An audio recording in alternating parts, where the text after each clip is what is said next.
So here's a little tip on something you might consider doing if you've got something where you want to use through dovetails in your design, but you've got a groove running all the way through. Now some people will just put in a little slip of timber and to close that groove, and that's okay, but it sometimes feels a bit untidy to me. Now these boxes are very, very small, so the grooves don't need to be very deep. They're only about 1/8 of an inch, sort of 3mm deep.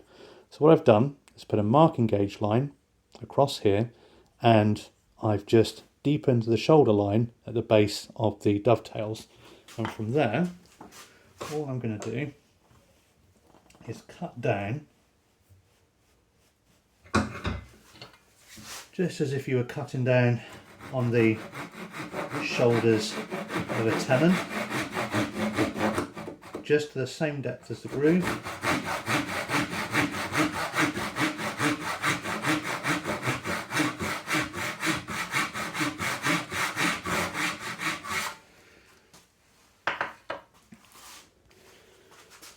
And then with the chisel, working down gradually to your gauge line,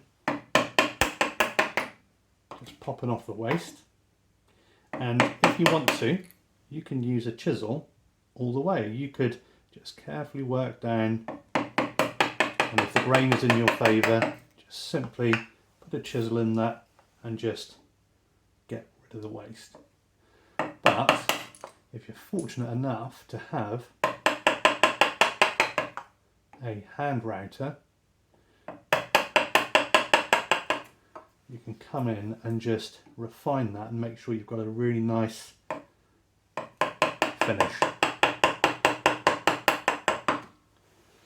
So that's the bulk of the waste removed.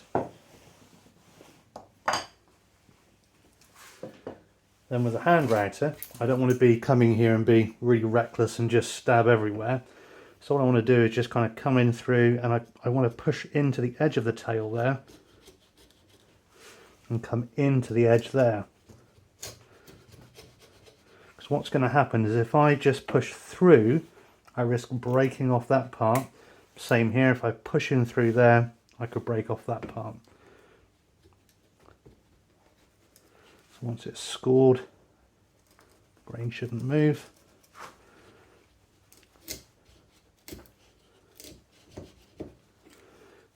And that works really consistently then all the way through.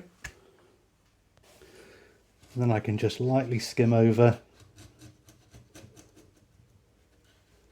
always being cautious of these edges.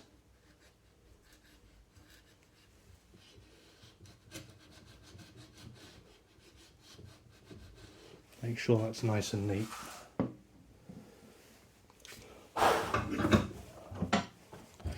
And what that does then is it hides the groove, and then when I come to join my sides, it'll all connect in and there won't be any exposed grooves on the ends.